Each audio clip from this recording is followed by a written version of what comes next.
Elections దగ్గర పడే కొద్దీ ఈ రాజకీయ నాయకుల వైఖరులు ఎట్లా ఉంటాయంటే,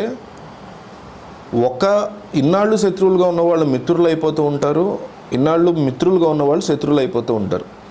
ఇప్పుడు రానున్న 2024 లోక్సభ అట్లాగే ఆంధ్రప్రదేశ్లో జరగబోయే అసెంబ్లీ ఎన్నికలకి సంబంధించి నోటిఫికేషన్ ఇంకొన్ని రోజుల్లో రాబోతోంది. ఈ పాటికి రావాలి, ఫిబ్రవరి 20 తర్వాత అనుకున్నాం మనం.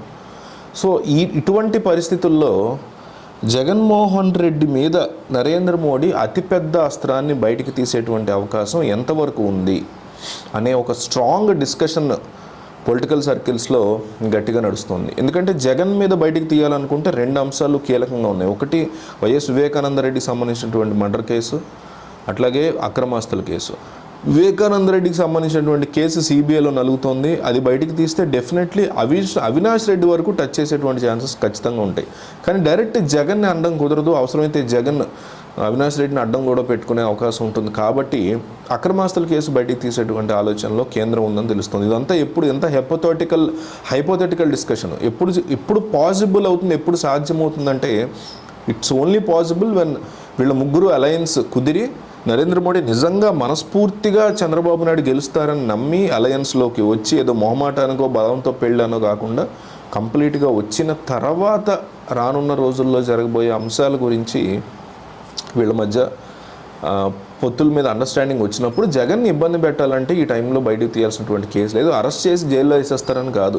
ఇప్పటికిప్పుడు ఒక్కసారి సిబిఐ కోర్టు కానీ సిబిఐ కానీ మీరు ఖచ్చితంగా రావాల్సిందే విచారణకి, లేకపోతే కోర్టు బోను వెక్కి మీరు మాట్లాడాల్సిందే అని చెప్తే చాలు. ఈ మూడిట్లో ఒక్కటి బయటికి తీసినా సరే డెఫినెట్లీ జగన్మోహన్ రెడ్డికి ఇబ్బందికర పరిస్థితులు వస్తాయి అనడంలో ఏమాత్రం సందేహం లేదు. అసలు ఇందులో క్వశ్చనే లేదు. అయితే మోడీ అట్లా చెయ్యాలి అంటే ఆయన వద్ద ఉన్నటువంటి ఇంటెలిజెన్స్ డిపార్ట్మెంట్ ఏపీలో రానున్న ఎన్నికల్లో చంద్రబాబు కనీసం 20 ఎంపీలు కొడుతున్నారు అనేటువంటి ప్రామిస్ ఇవ్వాలి. ఎందుకంటే వీళ్ళ టార్గెట్ వచ్చేసి 400 సీట్లు లోక్సభ ఎన్నికల్లో నెక్స్ట్ మోడీకి. 400 సీట్లు వచ్చినా కూడా, వస్తాయి లేదో గ్యారంటీ లేదు, వచ్చినా కూడా ఏదన్నా బిల్స్ పాస్ చేసేటప్పుడు వైసీపీ ఒక 5 తెచ్చుకున్న 5 సపోర్ట్ కూడా వాళ్ళు కోరుకుంటారు. అధికారంలో అంటే టాప్ లెవెల్లో కేంద్రంలో అధికారంలో ఉండే ఏ పార్టీ అయినా, కాంగ్రెస్ అయినా బీజేపీ అయినా, అల్టిమేట్గా వాళ్ళకి కావాల్సింది ఏంటంటే ఇట్లా ఓట్ల ద్వారా గెలిచిన ఎంపీలు కావాలి, ఎంపీలు బలం కావాలి, వాళ్ళు ఇష్టం వచ్చినట్టు బిల్స్ పాస్ చేసుకోవచ్చు పార్లమెంట్లో. సో ఆ రకమైనటువంటి ఆలోచనలో ఉండే మోడీ ఇట్లా అక్రమాస్తుల కేసు బయటికి తీసేంత సీన్ నిజంగా ఉందా? నిజం చెప్పాలంటే అది చంద్రబాబు అయినా జగన్మోహన్ రెడ్డి అయినా డెఫినెట్లీ అట్లా షెల్వ్ చేస్తే, ఆ యొక్క కేసుల్ని అటకెక్కిస్తే, వివేకానంద రెడ్డి కేసు కావచ్చు, ఎన్ఐఏకి సంబంధించి కోడికత్తి కేసు కావచ్చు, అక్రమాస్తుల కేసు కావచ్చు, ఒక కేసు కొన్ని సంవత్సరాలుగా, ఒక కేసు ఒక దశాబ్దంగానే అటకెక్కేసి ఉంది.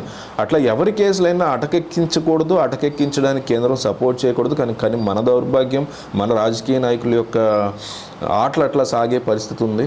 సో ఓటుకు నోటు కేసైనా సరే ఏదో ఒకటి తేల్చాలి. చంద్రబాబు తప్పు చేశారంటే జైల్లో పెట్టాలి, లేదు చేయలేదు అంటే బయటికి ఆయన క్లీన్ చిట్ ఇవ్వాలి.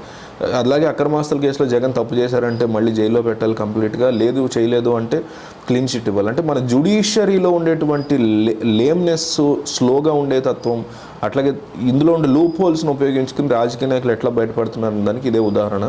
సో జగన్మోహన్ రెడ్డి మీద మోడీ అక్రమాస్తుల కేసు బయట తీసే అవకాశం ఉందా? అట్లాగే ఈ పొత్తు కనుక కుదిరితే ఏపీ ప్రజలు ఎవరికి ఓటైపోతున్నారో మీరు చెప్పండి. ఓట్ ఫర్ జగన్ లేదా ఓట్ ఫర్ చంద్రబాబు, ఎవరికి వైపు ఏపీ ప్రజలు ఉండబోతున్నారు రానున్న ఎన్నికల్లో అనేది మీరు కంపల్సరీ కామెంట్లో తెలియజేయండి. ఎన్నో సర్వే సంస్థలు యూట్యూబ్ కామెంట్లు చూస్తున్నాయి ఈ మధ్య. చూసి ఓకే ఈ నాయకుడి పట్ల జనం ఉన్నారనమాట ఏపీలో అని అనుకుంటున్నాయి. కాబట్టి వీడియో చూసి వెళ్ళిపోకుండా కంపల్సరీ ఓట్ ఫర్ జగన్ లేదా ఓట్ ఫర్ చంద్రబాబుని కామెంట్ చేయండి.